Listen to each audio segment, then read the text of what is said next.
Bonsoir et bienvenue sur le plateau de l'Esprit des Lettres. Merci de votre fidélité à cette émission consacrée aux livres de religion et de spiritualité que KTO vous propose chaque mois en lien avec la Procure où nous sommes ici installés et le jour du Seigneur. Nous allons aborder en ce temps, disons de carême et ce temps pascal à venir, 3 questions essentielles. La résurrection tout d'abord. Est-ce que ce thème serait une illusion, un mythe ou peut-être une réalité très présente qui peut au quotidien aider justement les chrétiens à mieux vivre. La question de la messe, la liturgie de la messe, on parle beaucoup, le débat revient sur l'ancienne liturgie, l'ancienne messe comme on dit. Faut-il élargir l'usage de ce rite ancien? Et puis la question de la famille. Est-ce qu'en ce début de XXIe siècle, l'enfant qui arrive, le nouveau-né, serait-il un gêneur, un risque pour l'équilibre écologique de la planète? Voilà, ce soir, 3 questions passionnantes. Merci de nous suivre et merci de partager avec nous cet échange avec les auteurs des 3 livres que nous recevons. Yves Chiron, bonsoir. Bonsoir. Alors, vous êtes déjà venu sur ce plateau, hein. Vous êtes un historien reconnu, vos livres font référence. Et ce dernier, qui est publié chez Talandier, aborde effectivement un sujet délicat, complexe, polémique, mais que vous rendez très clair, que vous rendez intelligible. Histoire des traditionalistes. Fabrice Adjadj, bonsoir. Bonsoir. Alors, vous êtes un habitué de ce plateau. On a le plaisir et la joie de vous recevoir assez régulièrement parce que vous produisez, vous écrivez beaucoup. Vous êtes philosophe, directeur de l'Institut Philanthropos en Suisse. Vous nous expliquerez tout à l'heure ce qu'il en est. Et vous venez de publier donc chez MAM un nouvel ouvrage intitulé « Encore un enfant ». Là, c'est oui, encore un enfant, c'est un peu le père de famille, père de famille nombreuse, vous nous le direz tout à l'heure, qui médite sur ce oui à la vie et à l'engendrement, comme vous l'appelez, notamment contre ceux qui voient en chaque nouvel enfant peut-être une menace pour la planète.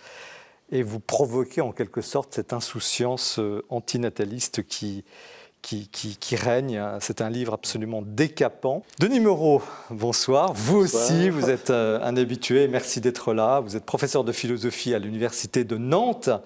Vous ne cachez pas non plus votre amour du Christ, votre attachement à l'Église, qui pour vous est absolument compatible avec le travail rationnel. Et ce travail rationnel, vous l'appliquez à l'une des questions les plus difficiles qui soit, peut-être, pour un esprit justement rationnel, à savoir la résurrection. Mais nous commençons toujours par un petit tour dans les rayons de la Procure, où nous retrouvons Mathilde Mailleux, qui présente l'actualité du libraire. L'actualité du livre religieux en ce mois de mars, eh bien, ce sont des voix que j'ai eu envie de vous faire découvrir et de vous faire lire surtout. Tout d'abord, c'est celle de Benoît de Sinetti, prêtre dans le diocèse de Lille aujourd'hui, qui publie Nos 7 péchés capitaux, c'est publié aux éditions Flammarion.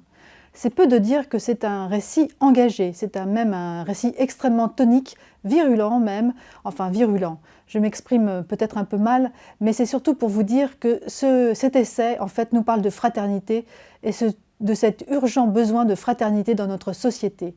Nos 7 péchés capitaux, eh bien, sont nos 7 manquements à la fraternité absolument indissociable d'un monde plus juste. C'est ce que nous dit Benoît de Sinetti à travers cet essai qui est à méditer en cette période préélectorale. Une voix masculine aussi que je vous invite à découvrir, c'est celle de façon inattendue, celle de Saint Marc, l'évangéliste, qui en fait se révèle ici à travers un très très beau roman historique haletant, écrit par le père Jean-Philippe Fabre et c'est publié aux éditions du Cerf. Son titre, Le Lion d'Alexandrie. Ce titre est magnifique, c'est tout un programme, écrit par un prêtre absolument passionné par son sujet, qui écrit de la plus belle des façons, eh bien cette vie de Saint Marc, une vie que nous allons découvrir, que je vous invite à découvrir. Comment Saint Marc a-t-il écrit cet évangile? Dans quelle période a-t-il vécu? C'est un ouvrage et un roman historique qu'on ne lâche plus et que je vous invite encore à découvrir. Céline Martin, à présent, c'est une voix féminine que je vous propose de découvrir véritablement, car Céline Martin, si nous la connaissons, eh bien nous ne connaissions pas cet écrit qui est absolument inédit. Il s'agit de Autobiographie de la sœur et novice de la petite Thérèse et c'est publié aux éditions du Carmel. Lire ce livre, eh bien tout d'abord, c'est découvrir un auteur, car Céline Martin écrit merveilleusement bien. Elle est pleine de simplicité et pleine d'humour aussi. Céline Martin a été un témoin privilégié de la petite Thérèse. Elle est rentrée au Carmel bien plus tard que sa petite sœur, à l'âge de 25 ans, mais elle a beaucoup accompagné et surtout a été sa plus proche confidente dans les tout derniers moments de sa vie. Céline Martin est une merveilleuse porte d'entrée pour découvrir ou pour mieux comprendre la spiritualité de Thérèse de Lisieux, la fameuse Petite Voix. Cet ouvrage absolument remarquable est un grand événement éditorial et spirituel. Voix féminine encore. Céline Guillaume qui publie aux éditions du Cerf « Dieu est passé par là ». Alors ce livre est un livre totalement inédit et pour moi un peu étrange à vous présenter, mais j'y tiens beaucoup, car Céline Guillaume, si vous ne la connaissez pas, eh bien pour nous elle est extrêmement importante et nous la connaissons très bien, car c'est notre présidente, elle est libraire et aussi présidente des librairies La Procure. Céline Guillaume a écrit un livre extrêmement personnel, elle dit d'une voix forte et extrêmement assumée, ce en quoi elle croit bien sûr en Dieu, mais aussi elle croit en un tout tas de choses comme la famille, la vie fraternelle à travers son engagement dans l'Église, mais aussi sa voix particulière de femme d'entreprise, sa voix professionnelle, sa voix d'épouse, sa voix de mère de famille. À travers des petits chapitres extrêmement éloquents se dessine une voie et un itinéraire spirituel. Un ouvrage que vraiment je vous invite à découvrir totalement. Et puis c'est une autre voix de femme que je vous invite à découvrir aussi, celle tonique et extrêmement émouvante de Christine Pedotti, qui écrit là un magnifique texte sur le deuil. C'est publié aux éditions Albin Michel et cela s'intitule L'inconsolé. Christine Pedotti a perdu son mari en avril 2019 et ce texte relate ses 2 années de deuil, ces 2 années de travail où elle a éprouvé au plus profond de sa chair l'épreuve de la perte de l'être aimé absolument. C'est un texte extrêmement fort où elle livre également une réflexion extrêmement personnelle et puissante sur la mort, sur la perte et sur ce besoin de renaître à la lumière. Un texte formidable. Et puis enfin, pour terminer, Conversation sur la mort et donc sur la vie, ce sont des paroles, des voix très fortes qui s'élèvent de personnalités comme Martin Stephens, Marie de Henzel, Anne-Dauphine Julian et plein d'autres qui s'expriment dans ce recueil fait par Christian de Cacrès, le fondateur du service catholique des funérailles.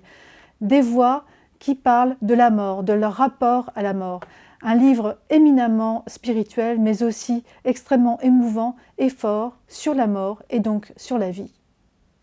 Merci Mathilde pour cette large présentation de l'actualité du libraire. Ça fait plaisir, les éditeurs et les écrivains écrivent, travaillent, éditent. C'est une bonne nouvelle pour le livre. Nous commençons cette émission avec Yves Chiron, donc un historien qui publie chez Talandier « Histoire des traditionalistes » avec une très jolie couverture du reste. Un livre conséquent, c'est un gros travail que vous avez mené. Et je voudrais savoir au fond, pourquoi vous lancez? Vous avez écrit beaucoup sur l'histoire de l'Église, sur de multiples sujets. Pourquoi s'attaquer à ce sujet maintenant? D'une part, parce que c'est un sujet que forcément j'ai rencontré en évoquant Paul VI par exemple, ou d'autres papes. Et puis parce que c'est un sujet qui m'intéresse depuis longtemps, auquel je travaille, sur lequel j'accumule depuis longtemps documentation, archives. Mais pour des etc. raisons, si ce n'est pas indiscret, personnelles ou parce que vous considérez que c'est un sujet central dans l'Église catholique? Les deux en ce sens que par mon histoire personnelle, j'ai découvert, on va dire, la tradition au sens où j'essaie de la définir dans ma jeunesse, on va dire. Et puis parce que ça me semble forcément un sujet central qui s'est posé à tous les papes, on va dire depuis Saint Pie X. Quelle époque, Saint Pie X? Saint Pie X, début du XXe, donc 1903. Alors, qu'est-ce qui se passe exactement? Parce qu'on a tous en mémoire l'actualité récente, le pape François qui a restreint l'usage de la messe dite en latin. Je sais que c'est une hérésie de dire ça, mais... Et puis, avant, Benoît XVI l'avait élargi, Jean-Paul II avait tenté de trouver une solution, il y a eu l'histoire des cônes et tout. Comment pourriez-vous synthétiser aujourd'hui l'état des lieux de ce monde traditionnaliste qui a un S, parce que c'est un monde assez complexe? Oui, c'est un monde complexe, on va dire ramifié, mais aussi mouvant, donc en perpétuelle, on va dire, évolution, à la fois dans les itinéraires personnels et puis dans les rapports avec Rome. Le définir, la tradition, c'est premièrement la transmission, et donc c'est depuis, mais on pourrait remonter à la Révolution française, je pense, hein. Enfin au moins depuis le XXe siècle, c'est une volonté de transmettre et de défendre. Alors ça a quelque chose de réactif assez souvent, mais je pense que la transmission vient avant la défense. C'était la devise de Monseigneur Lefebvre, qui lui a peut-être été trop absolutiste, évidemment. Sa devise épiscopale, j'ai transmis ce que j'ai reçu. Mais on transmet quoi? C'est une vision de l'Église ou est-ce que c'est la liturgie de la messe telle qu'elle doit être ou qu'elle était célébrée? Je dirais qu'il n'y a pas que la liturgie, évidemment. Il y a aussi le désir, la volonté de préserver et de transmettre quand même la foi dans son acception la plus classique, la plus traditionnelle, et en réaction face à des courants extérieurs ou intérieurs qui, selon les traditionnalistes, mettent en danger, en péril ou en difficulté cette foi. Quand la mèche a-t-elle été allumée? Est-ce que c'est le Concile Vatican II qui a déclenché les foudres ou vous faites remonter ça avant? Voilà, c'est antérieur. Oui, le pape Saint Pie X, pour revenir à lui, est le premier, enfin à ma connaissance, pape à employer le mot traditionnaliste dans le sens où on l'emploie communément, notamment par ce livre. Et il employait ça en réaction au Sillon, donc le grand mouvement démocrate chrétien français. Et il disait que les vrais amis du peuple sont traditionnalistes. Bon, ça peut nous sembler un paradoxe, mais dans son esprit, ça ne voulait pas dire des gens obtus, fixés sur certaines visions des rapports sociaux, mais des gens qui s'appuient sur ce qui a déjà été fait, le mouvement social qui existe déjà, toute l'œuvre sociale de l'Église qui est considérable au XIXe et qui se poursuit au XXe. On est toujours le traditionnaliste de quelqu'un, quoi. On pourrait dire ça, mais... Mais en l'occurrence, sur la messe, là, c'est quand même l'abcès de fixation. Vous dites, c'est vrai que c'est peut-être une culture qui se transmet, mais il y a quand même là un point absolument qui a été le point de discussion entre notamment Monseigneur Lefebvre et Rome. Il est certain, et tous les historiens s'accordent là-dessus, qu'il y a un bouleversement de la liturgie qui s'opère, on va dire, à l'issue du Concile.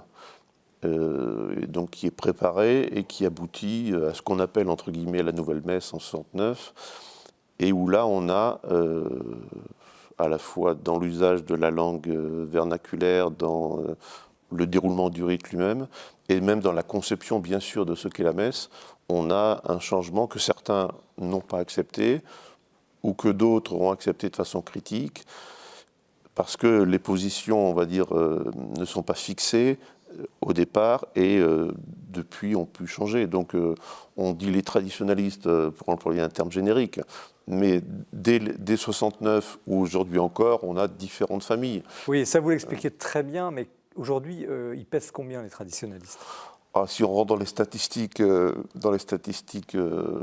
on va dire en France, c'est peut-être 60 000 fidèles qui sont attachés à la liturgie traditionnelle, à la fois à travers des instituts en communion avec Rome et à travers la fraternité Saint Pie X. Après, dans le monde, c'est peut-être de l'ordre de quelques centaines de milliers de fidèles, mais en considérant quand même que en nombre de prêtres, c'est tout de même considérable. Dans la fraternité Saint Pie X, depuis l'origine, il y a eu à peu près 900 ordinations. Donc fraternité Saint Pie X, fondée par Monseigneur Lefebvre. 900 ordinations, ce qui est quand même important, même si en gros, un tiers s'est séparé de la fraternité Saint Pie X pour X raisons. Plus récente, la fraternité Saint-Pierre, fondée en 88. Donc rattachée à Rome. Donc voilà, en communion avec Rome, et de l'ordre de 300, 380 fidèles. Avec une prégnance considérable aux États-Unis. Comment se fait-il, dans le chapitre que vous consacrez au Concile, que finalement la messe était prévue pour continuer en latin, si j'ai bien compris, mais qu'en fait l'évolution de la liturgie a échappé en quelque sorte au Concile, qu'elle a été confiée à une commission spécialisée qui a, en marge du Concile ou avec le Concile, modifié un certain nombre de choses qui n'auraient peut-être pas été modifiées, si on vous lit bien, si les évêques avaient voté, par exemple, à la majorité sur ces sujets-là. Autrement dit, il y a une commission technique qui a pris en main la transformation de la messe et qui peut-être a aggravé la question. C'est-à-dire que la question de la liturgie est discutée avant le concile, dans la préparation du concile, et discutée pendant le concile, avec des débats parfois sévères, ardus. La question de la langue vernaculaire se pose. Donc, quand on dit vernaculaire, c'est la langue de tous les jours, dans quelle proportion l'introduire. Et donc le concile va fixer, on va dire, un cadre, mais ne va pas décider sur le plan pratique. Et donc l'application de ce cas édicté, si on peut dire promulgué le concile, va être confiée à un concilium de liturgie, effectivement, qui, lui, va travailler avec des experts du monde entier et mettre en œuvre, rite après rite, cette réforme liturgique. Et donc en allant plus loin que ce que souhaitait le concile, c'est certain, mais en considérant que le pape, Paul VI, a avalisé, donné son accord. Qu'est-ce que souhaitait vraiment le concile là-dessus ? Le concile souhaitait l'introduction on va dire, de la langue ordinaire dans certaines parties de la messe, on va dire une simplification de certains rites, évoquer aussi l'éventualité de pratiquer davantage la concélébration.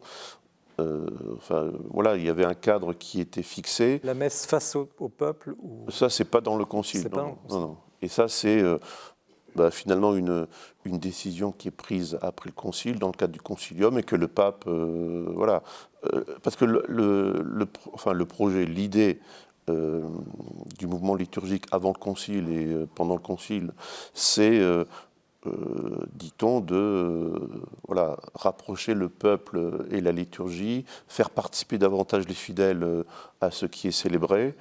Et donc, pour certains, et c'est finalement ce qui est devenu la norme, célébrer face au peuple et non plus tourner vers Dieu, si on peut dire, bien que face au peuple, il y ait Dieu aussi. Mais enfin, voilà. Quel est le bilan, au fond, de tout ça ? Finalement, est-ce que le concile a manqué de prudence ? Quel est aujourd'hui ? Non, le concile, si on lit la constitution conciliaire sur la liturgie, elle a été d'ailleurs approuvée par la majorité, enfin l'immense majorité des évêques. Dont Monseigneur Lefebvre, bien sûr. Je le rappelle. Lui-même estimait qu'il y avait, sur le plan liturgique, des choses à faire, à changer. Mais le concilium, lui, qui a fait ce travail de réforme en tant que tel, commission, voilà, du concilium, c'est la commission. présidée par Monseigneur Bugnini, a été beaucoup plus loin, avec l'idée aussi que ce n'est pas quelque chose qui se fait par des technocrates et qui est imposé à l'Église, parce que dans l'Église, dans, on va dire, la période post-conciliaire, on a aussi un mouvement qui souhaite revitaliser la liturgie, l'apostolat, enfin tous les domaines de la vie de l'Église. Et donc, selon les diocèses, selon les paroisses même, on a eu des innovations, des changements qui se sont faits avant même que Rome les ait décidés ou les ait avalisés. Et ça a pu poser forcément, créer des situations de crise. Mais aujourd'hui, le point de fixation, le point de débat, les traditionnalistes disent si on avait gardé la messe ancienne, on n'en serait pas là, il y aurait plus de monde dans les églises. Les autres disent non, justement, ce serait encore pire. Alors, comment vous, comme historien, vous avez labouré ces sujets ? Quel est votre avis ? À mon avis, c'est bien difficile à estimer. Parce que, d'une part, dans les endroits où il y a une messe traditionnelle proposée, on voit bien que ça n'attire pas forcément non plus des foules. Donc il y a des gens qui sont heureux de retrouver la messe qu'ils ont connue ou de découvrir une messe qu'ils ne connaissaient pas, mais ça n'attire pas... ça remplit pas des églises plus que des églises où se célèbre la liturgie, on va dire, de Paul VI, la liturgie réformée, entre guillemets. En revanche, il est sûr que pour ce qui est des vocations, des monastères ou des fraternités sacerdotales, il y a un attrait qui ne se rencontre pas forcément ailleurs. Les monastères, on va dire, traditionnels en communion avec Rome accueillent beaucoup de religieux, sont prospères. Est-ce qu'il y a un lien entre ces tendances traditionnelles et des questions moins religieuses, peut-être plus politiques? Un lien, je dirais que fondamentalement, le lien existe, mais il faut faire attention à ne pas considérer qu'il y a une accointance ou une similitude forcée entre, on va dire, la droite et le traditionnalisme. Il est clair qu'au départ, dans tout le courant, on va dire, traditionnaliste ou contre-révolutionnaire catholique, il y a une réaction, et dès la Révolution française, contre l'idéologie révolutionnaire, c'est-à-dire l'idéologie des droits de l'homme. Pour moi, le premier traditionnaliste, si on peut dire, c'est le pape Pie VI, qui refuse... Quelle époque ? Sous la Révolution. Donc, qui refuse la constitution civile du clergé et qui condamne la déclaration des droits de l'homme, qui pour lui est une déclaration inconcevable en ce sens qu'elle place la loi humaine au-dessus de la loi naturelle ou de la loi divine, qui introduit une séparation de l'Église et l'État, même si le mot n'est pas employé. Donc le premier traditionnaliste, il est contre-révolutionnaire et c'est le pape Pie VI. Bon, ceci dit, il ne faut pas non plus identifier forcément la monarchie et le traditionnalisme.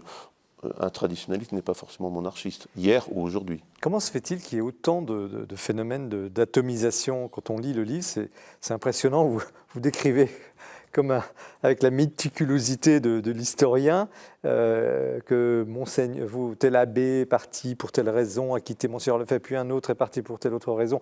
Je ne m'amuse pas ni ne juge pas évidemment les raisons, mais ce qui est frappant, c'est cette capacité d'atomisation dès lors qu'on sort un peu du giron romain. Est-ce que c'est ça C'est peut-être justement parce qu'il n'y a pas, je dirais, l'autorité romaine. Monseigneur Lefebvre, dans son esprit, n'était pas un révolté, mais pour ce qui est de l'Église, c'était quelqu'un qui finalement refusait l'obéissance au pape et qui a agi contre le pape, notamment en sacrant des évêques, alors que le pape lui avait interdit de le faire. Jean-Paul II à l'époque, oui. Donc si votre chef se rebelle, vous pouvez vous rebeller contre lui si vous avez, pensez-vous, de bonnes raisons. Quelles sont les grandes familles à grands traits On va dire, on peut distinguer d'une part les instituts traditionnels ou les monastères, etc., qui sont en communion avec Rome. Il y en a un certain nombre. La Fraternité Saint-Pierre, évidemment, l'Institut du Bon Pasteur, la Fraternité Saint-Vincent-Ferrier, de tradition dominicaine, et puis tous les grands monastères bénédictins ou autres qui sont aussi en communion avec Rome. Donc, pour les monastères bénédictins, par exemple, du Barroux, de la Font-de-Pertus, etc., ils se sont fondés, on va dire, en désobéissance par rapport à leur ordre d'origine, mais ils ont retrouvé la communion avec Rome en 88. Et puis d'un autre côté, vous avez, on va dire, les grosses troupes de la Fraternité Saint-Pédis, qui, elle, n'est pas en communion parfaite avec Rome. Même si le pape François s'est montré très généreux à leur égard, on va dire que la communion parfaite n'existe pas encore. Et puis vous avez ensuite une archipélisation infinie avec des sédévacantistes. Les sédévacantistes, donc ils considèrent que le pape n'est pas... Voilà, que le pape n'est pas pape. Et pour certains, il commence à la mort de Pie XII. Donc ça fait quand même une succession de papes non reconnus. Mais c'est un courant qui est apparu vers la fin du Concile et au Mexique. Est-ce qu'il y a... Quel serait l'avenir, au fond? Est-ce que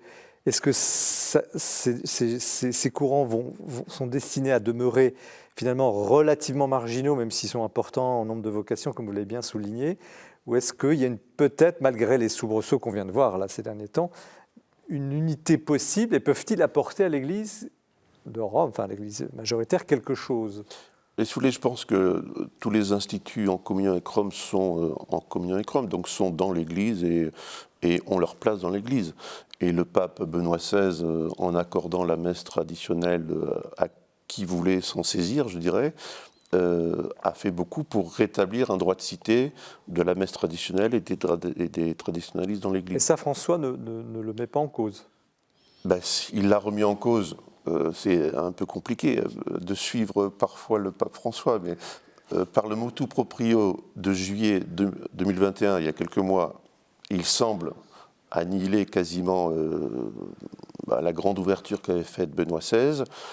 La congrégation pour le culte divin, à travers des réponses officielles qui sont de décembre, a enfoncé le clou, si on peut dire.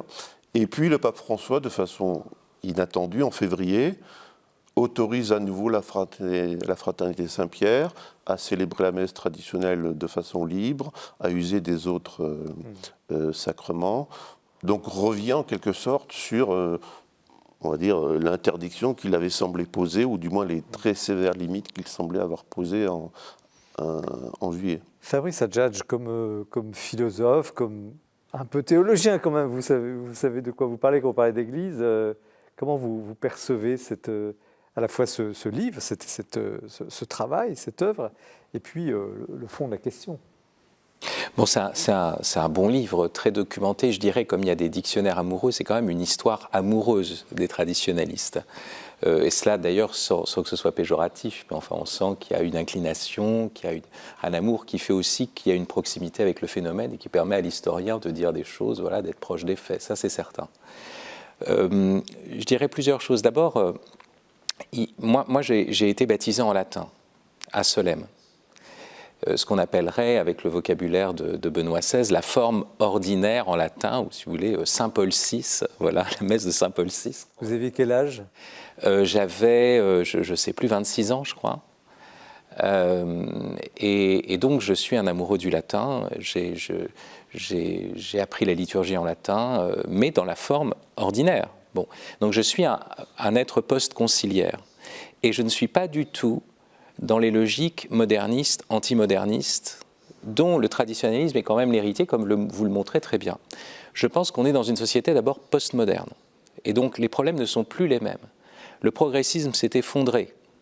Et même le traditionnalisme est à la mode, jusqu'à voir même des mouvements où on veut revenir vers le chamanisme, où on veut court-circuiter l'histoire.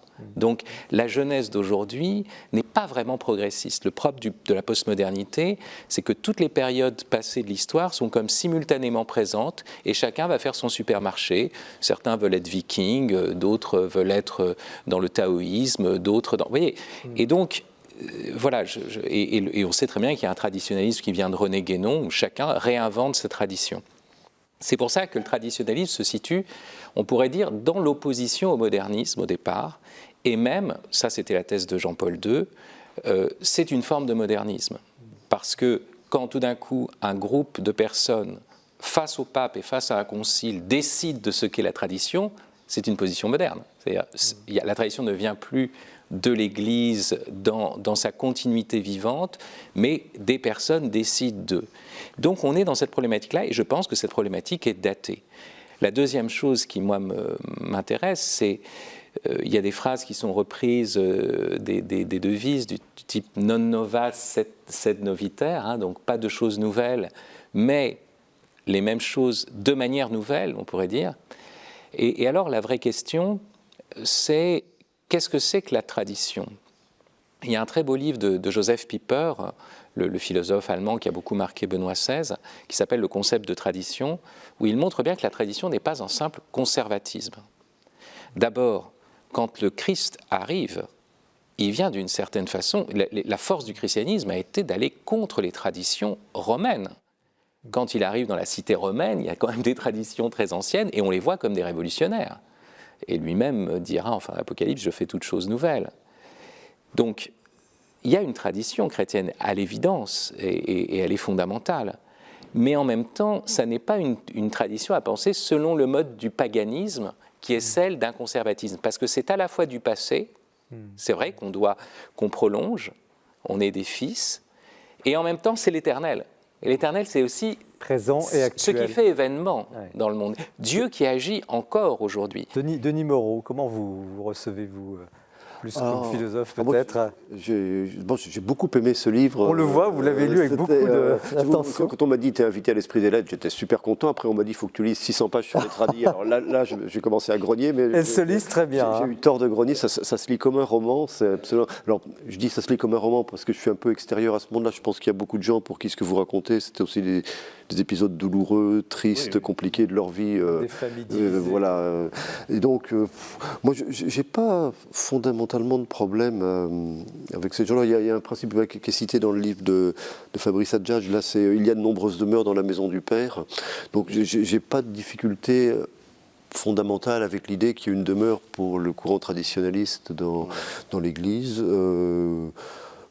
Il m'est arrivé, alors je ne crois jamais de ma propre initiative, mais j'ai dû assister 3 ou 4 fois à l'invitation d'amis, à un mariage et 3 enterrements. Alors je suis comme Fabrice, j'aime bien le latin, moi, donc ce point de vue-là, ça me va très bien. Mais bon, je suis un enfant de la Messe Paul VI. Ce qui m'arrête ensuite, il y a 3 choses, je pense. Il y a quand même, quand on lit votre livre, ce sont quand même des gens qui passent un peu leur temps à désobéir au pape et aux évêques, à des degrés divers. Mais alors, certains qui désobéissent vraiment beaucoup, d'autres un peu moins. Mais bon, il y a ce problème d'obéissance au pape qui me semble quand même quelque chose qui pour moi, définit le catholicisme. Il y a la question, alors ça, je n'ai pas la réponse, il me semble que je crois en l'Église une sainte catholique et apostolique. Il y a cette détermination d'unité, et cette détermination d'unité, c'est bien qu'elle s'exprime dans un unique rite. Et alors là, la question, mais on voit bien qu'on passe, il y a des coups de balancier, on ne sait pas très bien si on a affaire à 2 rites différents entre la messe Saint-Pie V et la messe Paul VI. Et si c'est ça, pour moi, il y a un problème. Ou si c'est, comme on l'a parfois dit, 2 expressions ou 2 formes du même rite. Alors, l'expression de Benoît XVI, qui d'ailleurs est nouvelle, ça a été le premier à l'employer à ma connaissance, c'est la forme ordinaire du rite romain et la forme extraordinaire du rite romain. Donc c'est le même rite, mais sous des formes différentes. Non seulement le latin, mais beaucoup d'autres choses. Mais c'est complètement inédit. Parce que normalement, il y a l'unité du rite, comme le disait Denis Moreau, et c'est vrai que c'est une nouveauté. Là, on est dans les novas, justement, on n'est pas dans le novitaire. C'est ça qui est très étonnant. Mais quel est l'enjeu central de la liturgie de la messe dans l'Église catholique ? Pourquoi c'est si important ? Ça paraît peut-être un peu superficiel, vous dites effectivement c'est une génération... Mais pourquoi c'est au cœur de l'Église cette question ? La messe est selon l'expression consacrée, source et couronnement de la vie chrétienne. Maintenant, la vraie question, c'est peut-être la tension qu'il y a dans cet énoncé. Certains voient le couronnement et d'autres voient davantage la source. C'est-à-dire que dans la logique du couronnement, tout converge vers la messe et vers l'acte du culte qui devient la chose principale, et parfois même exclusive, et il y en a d'autres qui disent on part de cela, ite missa est, la messe ça veut dire que vous sortez de l'église, c'est l'envoi, quoi. Il faut en sortir, et c'est la charité, et ça va être toute la dimension sociale, que certains diront évangélique, du christianisme. Moi je trouve ça très beau, et je reprends ce que disait Denis Moreau, me citant, mais enfin bon, c'est une évidence, l'église est bigarrée. Elle a une unité qui n'est pas une uniformité. Et moi, j'ai pas de problème, effectivement, avec les traditionnalistes. Enfin, je trouve ça merveilleux. Ce qui est plus gênant, c'est quand on prétend... on a une préférence liturgique, on a une option spirituelle, et que tout d'un coup, on voudrait l'imposer à tous. Et ça existe aussi bien dans le traditionnalisme que dans certaines formes de charismatisme, de communautés nouvelles, etc. Donc, vous voyez, moi, c'est ça qui me gêne. Est-ce qu'un catholique a le droit de s'opposer en conscience au pape sur ce genre de questions ? Dans la le droit s'opposer, si vous voulez, au moment de l'entrée en vigueur du nouveau missel, 69, on avait plusieurs textes et notamment une longue présentation générale. Les formules, certaines formules employées dans ces textes ont été contestées, y compris par des cardinaux, qui ont écrit au pape, soutenant un écrit qui décortiquait tout ça. Après le pape a fait des corrections, a donné, on va dire, pour faire bref, des explications supplémentaires, a développé des points qui peut-être n'avaient pas été suffisamment développés jusque-là. Et donc, ces cardinaux se sont, on va dire, rangés à l'obéissance du pape et ont célébré, selon le nouveau rite, en latin. Mais c'est l'heure du coup de cœur que Bertrand Deschamps nous présente.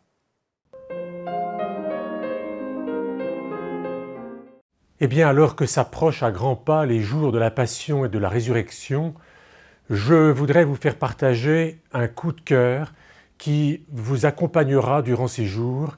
On le doit à Romain Lisée et aux éditions Magnificat, qui, en 2 livres, forment une espèce de triptyque sur, dans l'un, le chemin de croix et l'autre, les 7 dernières paroles du Christ en croix.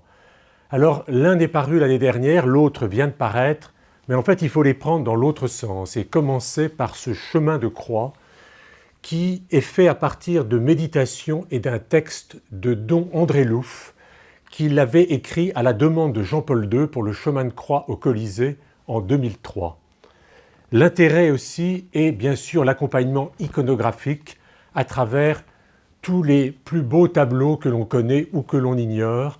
Je vous recommande, parce que c'est ce qu'il y a sans doute de plus beau, les éclairages du Caravage dans le reniement de Pierre ou le moment terrifiant de la flagellation vu par le même Caravage.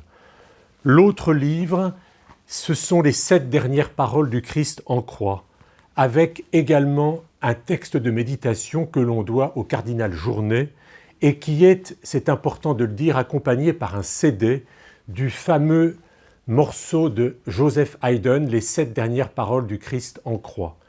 Et aussi, évidemment, à nouveau les tableaux. Donc là, vous avez vraiment tout un accompagnement artistique que suscite cette formidable puissance d'évocation de la passion et de la résurrection du Christ. Voilà, alors vous avez donc en plus à la fin des 7 paroles, vous avez ce magnifique morceau de Haydn sur la terre qui tremble et qui se déchire après la mort du Christ.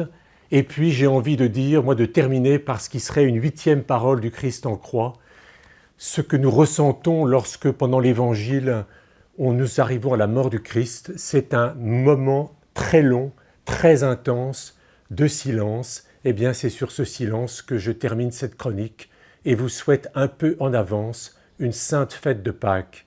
Merci Bertrand pour cette présentation. Nous poursuivons l'émission avec un autre livre passionnant, celui de Fabrice Adjadj, Encore un enfant, point d'interrogation, chez MAM. Alors, plein de questions autour de ce livre, parce que vous soulevez un sujet fondamental, la question de la famille, de l'enfant, de la natalité. Mais un petit mot sur vous quand même. J'ai dit tout à l'heure, vous dirigez un institut avec un nom un petit peu compliqué, Philanthropos en Suisse. Qu'est-ce que c'est ? Alors Philanthropos, c'est un institut européen d'études anthropologiques. C'est un institut assez singulier c'est une année universitaire, où on donne des crédits d'une année universitaire, 60 crédits ECTS comme on dit, où on fait de la philosophie, de la théologie, des sciences humaines. On fait aussi du théâtre, il y a la pratique des arts qui est obligatoire, mais dans le cadre d'une vie communautaire avec la messe tous les jours. Et donc, on a été, pendant la pandémie, par exemple, le seul institut universitaire à continuer à fonctionner avec des enseignements en présence, parce qu'on vivait sous cette mode de la communauté. Et qu'est-ce que vous voulez instiller aux élèves ? Eh bien, on essaye de former l'intelligence, d'abord, pour que ce soit des chrétiens, je dirais, critiques, avisés par rapport aux enjeux contemporains, qui ne tombent pas d'emblée dans la réaction identitaire, ni non plus dans la dilution mondaine. Alors, voilà, donc, et il faut de l'intelligence. Alors, voilà, c'est vous n'êtes pas venu les mains vides parce que... Oui, je vais faire l'article un peu, oui, parce qu'on est on vous autorise, c'est vraiment une exception. Oui, oui, c'est-à-dire qu'on vient de sortir avec Salvatore une collection Philanthropos, avec le dernier livre de Rémi Brague, qui enseigne chez nous, un livre de Josef Pieper, dont j'ai parlé tout à l'heure justement, qui est ce grand philosophe allemand qui a marqué le pape Benoît XVI, et puis un livre avec un autre de nos professeurs sur la notion de nature par rapport aux questions d'écologie. Voilà, en fait, ce qu'on voudrait montrer, c'est que on est un véritable institut universitaire où on pense. Ce n'est pas une école de vie, parce qu'on pourrait croire que les gens viennent une année et alors c'est une école de spiritualité. Non, c'est d'abord un lieu académique. Et ce qu'on voudrait montrer, c'est que la pensée, ce n'est pas une spécialité, ce n'est pas quelque chose qui n'existe que dans le cours magistral, parce que nos étudiants, ils viennent en cours, puis après, ils partagent le repas avec leurs professeurs, entre eux, et tout ce qu'ils ont pensé ou questionné en cours, ils le revivent dans leurs conversations de tous les jours. Alors, la vie, encore un enfant. Là, c'est maintenant plus le directeur, mais le père de famille. Oui. Vous êtes un père de famille nombreuse. Oui, oui. Alors, avec ma femme, pas tout seul, hein, voilà, nous avons eu 9 enfants de manière absolument non projetée, inconsciente. Enfin, voilà, j'ai toujours d'ailleurs pas compris le lien entre les deux. Moi, j'aime ma femme, et puis tout d'un coup, voilà, apparaît un enfant. J'en suis toujours surpris. D'où la question du titre. Alors, pourquoi ce titre ? Alors, parce que... Encore un enfant. On vous l'a posé.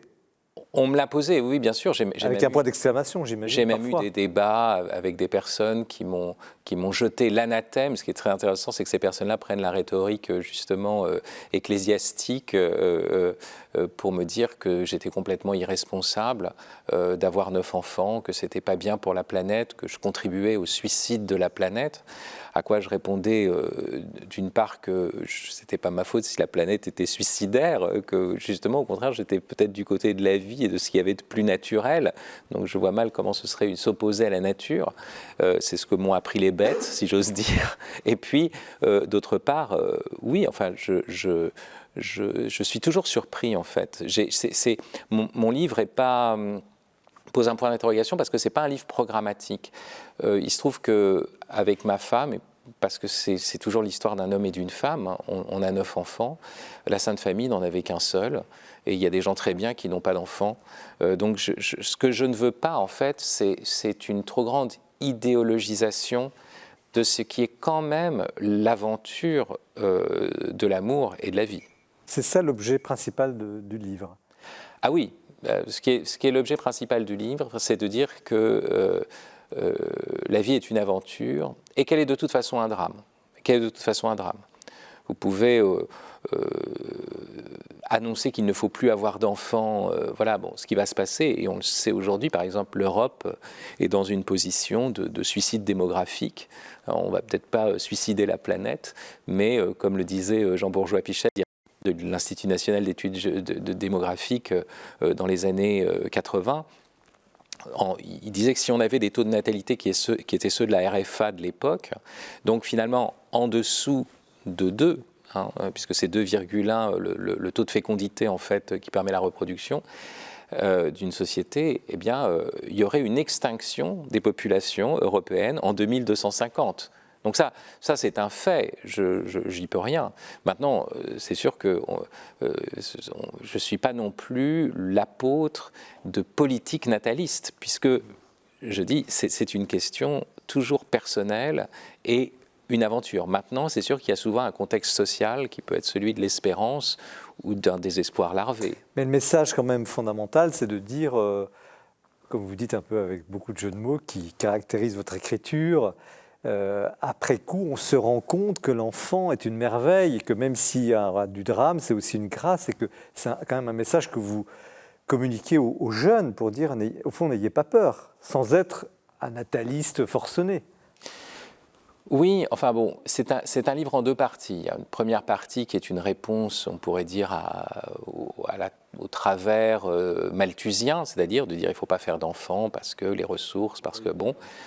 et puis il y a une deuxième partie qui est une partie fondamentale, pourquoi donner la vie à un mortel, où je montre que la question se pose.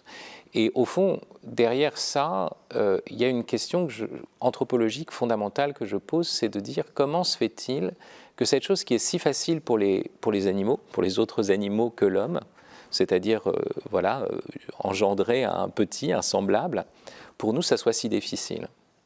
Parce que nous sommes conscients de la mort et il faut aussi qu'on ait des raisons de donner la vie. Les autres animaux le font par instinct. Nous, on doit trouver les raisons. Et quelles sont les raisons de donner la vie? Et donc le grand mystère, c'est que notre biologie, notre animalité est comme en avance sur notre raison. Vous voyez, c'est une thèse anthropologique forte, c'est-à-dire qu'il y a une intelligence de notre animalité qui est en avance sur notre intelligence rationnelle. Parce que on est naturellement, si on fait les choses sans préservation, sans réticence, eh bien, il y a un enfant qui va naître. Et après, on se dit, mais en fait, alors qu'il va mourir, alors qu'il va souffrir, alors qu'il va tomber dans l'impureté, alors qu'il y a le péché, pourquoi cela? Et ça montre que ce qui est en dessous de la ceinture, d'une certaine façon, appelle aussi à ce qui est au plus haut des cieux, c'est-à-dire que cette chose qui est la plus naturelle exige en même temps une espérance surnaturelle. Et ça, c'est le mystère de l'homme. Au fond, c'est ça ce que je veux montrer avant d'avoir une position, je dirais, polémique, c'est d'essayer de méditer sur ce qu'est un être humain et le lien entre les profondeurs de sa chair et les hauteurs de son esprit. Est-ce que l'Église, dans ce que vous venez de dire, est nataliste? Est-ce que cet encouragement, ça a été même un sujet de polémique sous Jean-Paul II, qu'on accusait de trop parler de ces sujets-là. Est-ce qu'elle est nataliste ou est-ce que c'est une fausse problématique? C'est-à-dire qu'il faut distinguer un natalisme politique qui a existé. Et si on projette ça sur par exemple, la pensée de Jean-Paul II, ce serait une catastrophe, ce serait un contresens. Le natalisme politique, c'était, par exemple, la Troisième République, il faut faire des enfants parce qu'il faut qu'on soit plus nombreux que les Prussiens, et après on va leur foutre sur la gueule et on va reprendre l'Alsace et la Lorraine. Ça, c'était dans le Tour de France par 2 enfants, c'était raconté comme ça, il faut faire plus d'enfants. Il y a eu un natalisme communiste, il y a eu un natalisme nazi, il y a eu un natalisme républicain. Voilà, tout ça a existé. Mais vous voyez, c'est toujours une instrumentalisation de l'individu pour en faire de la chair à canon, pour en faire le futur membre du parti, alors que l'accueil de la vie tel que le pense Jean-Paul II, c'est la personne elle-même. Et ça va au-delà d'un simple projet parental ou d'une simple idéologie. Après, ce qui est évident, c'est que curieusement, le christianisme, la foi, nous renvoie à des évidences naturelles et biologiques. C'est-à-dire que s'il y a un couple d'un homme et d'une femme, qu'est-ce qui se passe? Voilà, comme chez les bêtes, ils font des petits. Et c'est pour ça que la pensée du mariage dans l'Église, un des biens du mariage, c'est, on dit prolesse en latin, je reprends le latin, voilà, avoir des enfants. L'homme et la femme sont des prolétaires au sens étymologique du terme. Et c'est ça qui est effectivement l'affirmation catholique, mais qui est aussi une affirmation profondément naturelle. C'est ça qui est Alors, très étrange. Qui sont aujourd'hui ces natalistes, ces antinatalistes amoureux, enfin écologiques, très naturels, qui disent stop, un enfant, one child, one planet, on traduirait une planète, donc un seul enfant, pas plus. Qui sont ces gens? Je pense qu'il y a un antinatalisme qui se joue à plusieurs niveaux. Il y a celui, bien sûr, qui est lié à un écologisme malthusien et qui pose finalement une vraie question. Malthusien, pour les non-initiés? C'est-à-dire, Malthus, c'est un théoricien, c'est un pasteur d'ailleurs, anglican, qui va marquer beaucoup Darwin d'ailleurs, et qui dit qu'en gros, l'augmentation des populations se fait sur un mode géométrique, voire exponentiel, alors que l'augmentation des ressources se fait par progression arithmétique. Donc il y a un moment où il n'y a pas assez de ressources pour le nombre de personnes. Et cette vision-là va être la base d'une vision libérale de la société, concurrentielle, où les individus sont en concurrence face à des ressources rares. Donc, il y a ce premier pan, et c'est vrai qu'il y a une question qui se pose. S'il y a beaucoup de monde, il va y avoir des problèmes. Mais en même temps, la vie est dramatique. Courir ce risque-là, on ne peut pas être dans des anticipations où, au nom des générations futures, on ne va plus engendrer. C'est-à-dire qu'il n'y aura pas de génération future. Il y a quelque chose qui est fou. Et donc, je pense que face à cela, il y a plusieurs réponses. D'abord, que quand on a une famille nombreuse, on a toujours une vie sobre. On ne peut pas avoir des vacances aux Bahamas comme ça. C'est pas vrai qu'on surconsomme. C'est peut-être même l'inverse. La surconsommation vient plutôt de l'atomisation des vies. Et l'autre aspect, c'est qu'il y a une dimension tragique de l'existence. Oui, nos enfants aussi vont mourir. Bien sûr qu'on va au-devant aussi de catastrophes, mais ça a toujours été le cas. Et on ne peut pas pratiquer nous-mêmes la catastrophe volontairement pour l'éviter dans l'avenir. C'est renoncer à la vie. Voilà. Après, il y a d'autres mouvements. Je pense qu'il y a notamment un culte de l'enfance qui fait qu'on voudrait, pour que l'enfant puisse naître, qu'il soit dans une situation, dans une société parfaite. Et le grand paradoxe, c'est qu'on peut penser que la mentalité abortive de notre société, ou contraceptive est aussi liée à un culte de l'enfance. C'est-à-dire, il faut protéger au maximum l'enfant. Et s'il risque ceci ou cela, ou s'il n'apparaît pas au bon moment, eh bien, il vaut mieux ne pas l'avoir. Alors qu'autrefois, c'est vrai, on avait un moins grand souci de l'enfant. Et c'est ça qui rendait les choses, je dirais, plus faciles. Aujourd'hui, on a un vrai souci. Et c'est une avancée. C'est très bien. Il y a une lucidité plus grande. Mais on voit aussi la difficulté. Quel est le bon critère de discernement ? Vous avez des jeunes parents qui veulent bien faire et qui savent, qui n'ont pas non plus des moyens démesurés, qui veulent être généreux. Quel conseil vous leur donneriez justement dans la perspective anthropologique et chrétienne dans laquelle vous écrivez, vous inscrivez ? Parce qu'au fond, il y a une décision très, très intime, très personnelle. Oui, bon, justement, c'est pour ça que ce n'est pas une recette, il n'y a pas de critères, c'est pour ça que je parle de l'aventure d'un homme et d'une femme d'abord, et je ne peux pas m'ingérer voilà, dans cette vie et dans cette intimité-là. Il y a des tas de raisons, il y a d'immenses blessures, il y a aussi des limites physiques, hein, bon, voilà, qui fait qu'on peut ne pas avoir d'enfants, qu'on peut avoir de gros problèmes pour en avoir. Et c'est tellement énorme. Je veux dire, moi, dès le premier enfant, j'ai été dépassé. Hein. C'est pour ça que j'ai pu en avoir 9, en fait. Je n'ai pas un moment où j'ai dit « Oh, tiens, je maîtrise la situation ». Il n'y a pas un moment où on peut s'asseoir et dire bah, « J'ai tout ce qu'il faut pour être un bon père ». Donc, ce que j'essaye de montrer, c'est que justement, le simple calcul utilitariste, rationnel, ne permet pas d'engendrer. Ça montre bien qu'il y a autre chose qui se joue. Et c'est ça qui est très mystérieux, parce que en fait, on est transformé par la naissance d'un enfant. On peut très bien dire, ben, voilà, tel que je suis, je ne peux pas accueillir un enfant. Mais on fait comme si la naissance de l'enfant n'allait pas être un événement qui allait nous changer.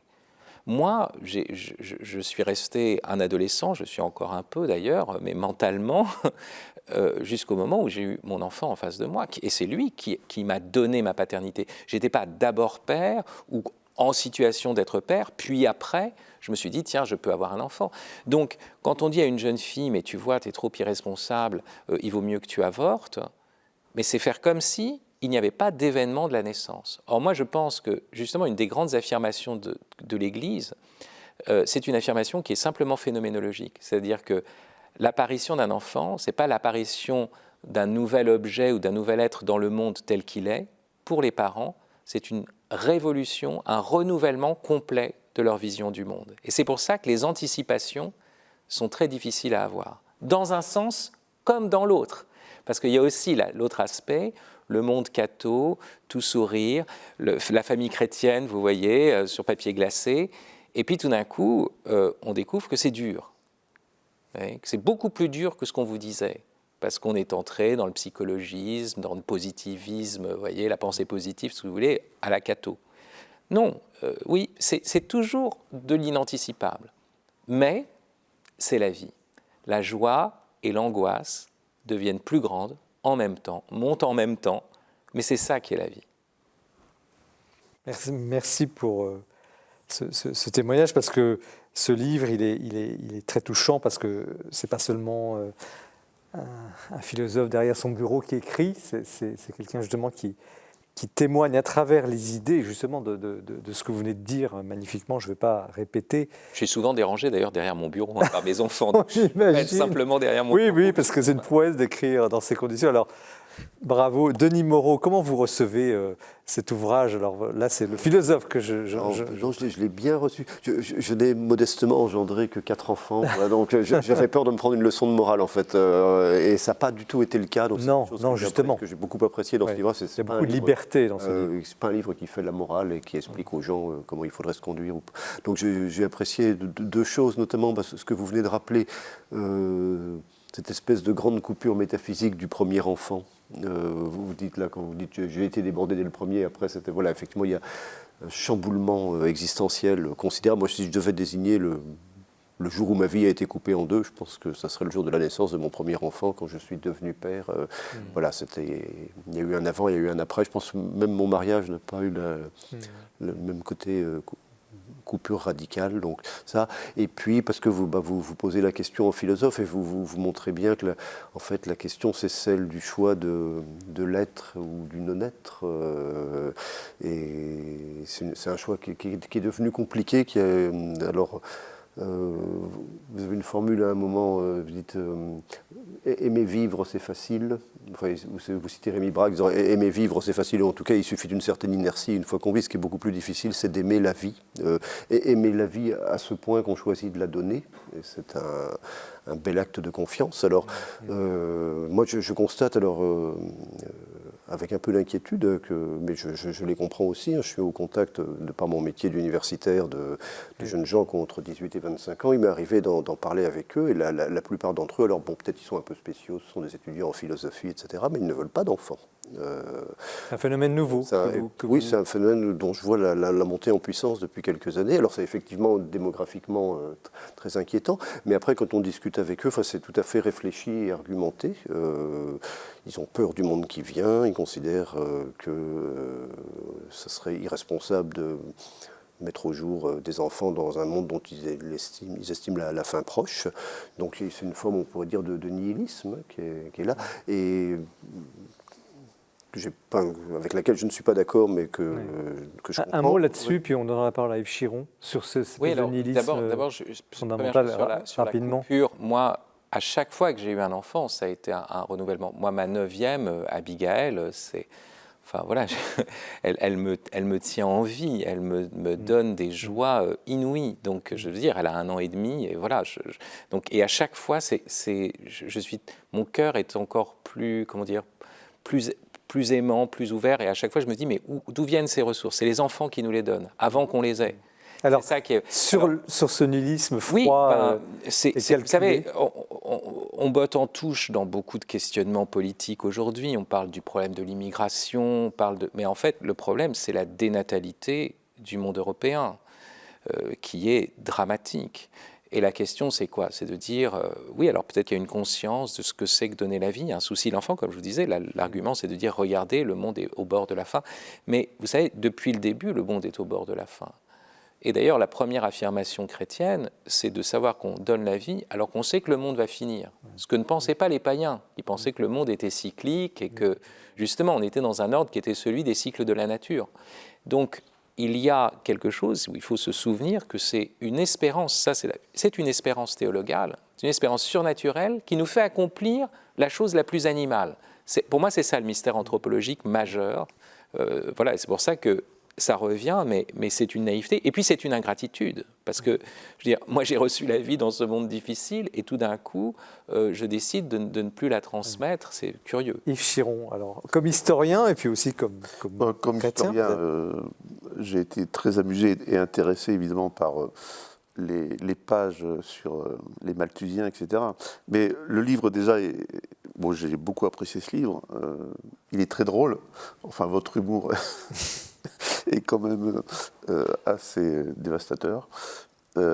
Ceci dit, il m'a passionné parce que vous expliquez, vous dites que faire un enfant n'est pas une expression adéquate. Avoir des enfants n'est pas une expression adéquate. Donner la vie pourrait davantage convenir, mais engendrer est sans doute le verbe qui convient le mieux au fait de donner naissance. Moi, j'ai 5 enfants, mais ces 5 enfants adoptés. Et donc, en lisant ce livre, ma question, c'est quel est le rapport entre je dirais la naissance et le fait de devenir père. Pour vous, c'est un rapport évident. Pour moi, c'est évidemment un rapport qui n'existe pas. Quoique, qui n'existe pas au sens où, mais la notion de paternité, est-ce qu'elle est la même? Est-ce que vous la définissez comme le fait un jour d'être un individu et le lendemain d'être père? Par la naissance, je dirais que par l'adoption, on a ça aussi, sauf qu'il n'y a pas ce que vous appelez le substrat anthropologique ou la formule que vous avez employée. Et donc, quelle est votre idée là-dessus parce que ce n'est pas une question simplement de paternité, mais... Oui. Alors, je pense qu'il y a plusieurs choses. D'abord, même quand on adopte, en fait, le modèle reste la paternité naturelle. S'il y a des enfants, c'est bien parce qu'il y a eu aussi des êtres qui étaient à la fois pères et géniteurs, si j'ose dire. À l'origine, oui. Voilà, à l'origine. Et puis tout d'un coup, on peut soit ne pas pouvoir être père, et il y a des géniteurs qui sont partis ou qui ont disparu, et donc le phénomène de l'adoption apparaît. Donc ça c'est la première chose, c'est-à-dire que la référence reste quand même cet ordre qui est celui de la vie et de la donation de la vie qui se fait, je dirais, d'abord physiquement. Alors maintenant, dans la paternité, la maternité humaine, j'en ai beaucoup parlé dans mon livre sur être père avec Saint Joseph, il y a une autre dimension qui est effectivement le fait que tout ça est ressaisi dans la parole. Alors, dans la tradition romaine, l'adoption était même considérée comme supérieure au simple fait d'engendrer des enfants. Mais l'adoption se faisait plutôt à l'âge adulte, c'est-à-dire que c'était une manière de choisir le fils idéal d'une certaine façon. On prenait un enfant qui était déjà un adolescent ou un adulte et puis on disait, bon, maintenant c'est lui, ce que va faire César, ce que va faire... Bon. Mais dans la vision de l'adoption telle qu'elle a été marquée par le christianisme, on imite quand même le don de la vie, c'est-à-dire ce qui est au-delà du projet. On accueille un enfant, pas parce il coche toutes les cases, voyez, mais voilà, c'est ce petit tel qu'il est donné d'une certaine façon comme un événement et qui est au-delà de nos projections, au-delà de nos planifications. C'est pour ça que l'adoption dont vous parlez reste quand même dans la phénoménalité de l'avènement de la vie au-delà de toute planification, c'est la même chose, et c'est une modalité qui est plus chrétienne que romaine, c'est-à-dire on accueille le faible, quel qu'il soit. Et ça c'est pour ça. Et bien sûr que l'adoption a une exemplarité parce que, bien sûr, il y a un enfant qui naît, on a juste fait la bête à dodo, si j'ose dire. Voilà. Mais après, il y a tout ce qui est la suite, et c'est là que tout se joue, dans la paternité ou la maternité. Merci Yves Chiron de ce témoignage, parce que c'est quand même très personnel et très, très fort. Et peut-être est-ce que, justement, cette paternité, Fabrice disait, c'est l'enfant qui me rend père, c'est un peu ce que vous dites tout à l'heure. C'est un peu la même chose. Oui, c'est je dirais le point commun entre les développements que Fabrice Adjadj a fait et mon expérience, c'est certain. Et puis justement, il insiste aussi à deux, trois endroits sur le fait qu'il n'a pas le culte de l'enfance et qu'un enfant, c'est à la fois une source de joie et de tristesse, satisfaction et crainte, déception et émerveillement. Ça, c'est commun, je dirais, évidemment, aux enfants de la chair ou aux enfants... Mais est-ce que vous êtes d'accord, tous les deux, avec ce qu'affirme Fabrice Adjadj, à savoir, c'est dire, au fond, mettre l'accent sur le drame de la vie? Oui. Vous allez me désespérer. J'avais dit que c'est une émission sur l'espérance, alors. Il explique aussi très bien à la fin de son livre, et je pense que c'est ce qui me différencie de mes étudiants, en fait, c'est que je suis chrétien, et donc je mets au monde des enfants où je les élève en vue de la vie éternelle. Ils vont vivre le drame de la vie, ils vont souffrir, ils vont pleurer, la grâce de la vie aussi, il n'y a pas que le drame. Ils vont vivre aussi la grâce de la vie, mais c'est dur la vie, hein, des fois. En tout cas, merci pour la qualité de cet échange qui est à la hauteur d'ailleurs de ce livre, qui pose énormément de questions, ouvre beaucoup de portes de méditation, donne beaucoup d'élan justement sur cette vie, ce mystère de la vie. Donc Fabrice Adjadj, encore un enfant. Chez MAM, il y a peut-être plusieurs façons de dire encore un enfant. En tout cas, merci pour cette lecture vraiment passionnante et ce débat. Nous continuons l'émission, restez bien avec nous car nous allons parler de la résurrection avec le livre de Denis Moreau. Mais nous retrouvons juste avant Jean-François Rode qui nous a concocté un petit portrait très intéressant. La réédition longtemps attendue d'un maître-livre, Pax Nostra, aux éditions du Cerf, permet de remettre en avant un grand auteur, le jésuite Gaston Fessard. Il pourrait paraître exagéré de dire que ce livre, qui a été publié pour la première fois en 1936, est d'une brûlante actualité. Et pourtant, il a été écrit au moment où Hitler avait décidé de rétablir le service militaire en Allemagne, en brisant totalement le traité de Versailles. Et évidemment, à ce moment-là, ça a suscité en France en particulier, des réactions absolument opposées. D'abord les pacifistes qui disaient on ne veut pas revoir la guerre, il est interdit de la préparer, et les nationalistes qui traitaient les premiers de naïfs, voire de traîtres.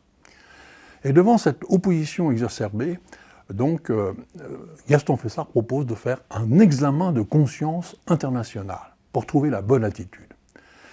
Et donc il considère l'ordre de justice, l'ordre de charité, parce qu'évidemment, Pax Nostra, notre paix, évidemment, c'est le Christ. Alors, ne pensez pas qu'il soit dans les grands principes seulement ou dans les généralités, c'est extrêmement concret, et vous allez voir la rigueur du propos, la profondeur de l'analyse, la clarté de l'écriture sont absolument impressionnantes. D'ailleurs, à son époque, Gaston Fessard était considéré comme un des très grands philosophes du temps. Par exemple, Pax Nostra a été commandé par Gabriel Marcel. Raymond Aron, par exemple, aussi tenait Fessard en très haute estime, et le cardinal de Lubac aussi a fait son éloge. Alors, le grand public aujourd'hui a un peu peut-être oublié Gaston Fessard, mais se souvient sans doute qu'il fut l'un des premiers à avoir la lucidité de décoder les principes du nazisme et d'en montrer la perversion.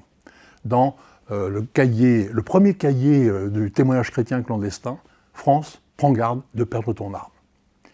Et on a d'ailleurs peut-être un peu oublié qu'il a fait en 1946, toujours un témoignage chrétien, France, prends garde de perdre ta liberté, une analyse donc critique du totalitarisme communiste au moment où le marxisme séduisait beaucoup d'intelligentsia française.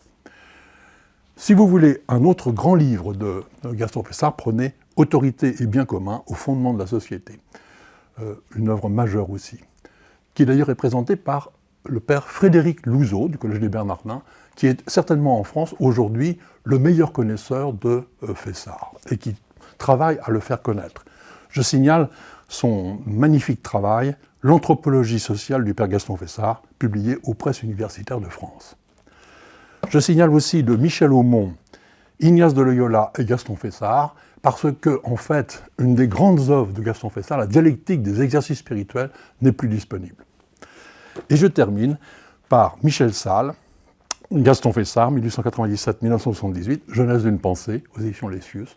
C'est vraiment la meilleure introduction, limpide, lumineuse, à la pensée d'un très grand auteur. Merci Jean-François pour ce portrait, toujours nuancé, précis, et c'est un bonheur de vous entendre. Nous continuons l'émission avec Denis Moreau, donc troisième auteur et troisième livre de cette soirée. Un livre un peu intriguant, la couverture avec une peinture, et puis ce mot « résurrection » au pluriel, « Traverser les nuits de nos vies », donc c'est aux éditions du Seuil. Pourquoi ce thème si difficile? Vous êtes philosophe, d'entrée de jeu, vous attaquez au thème de la résurrection. Parce que c'est ce qu'il y a de plus difficile.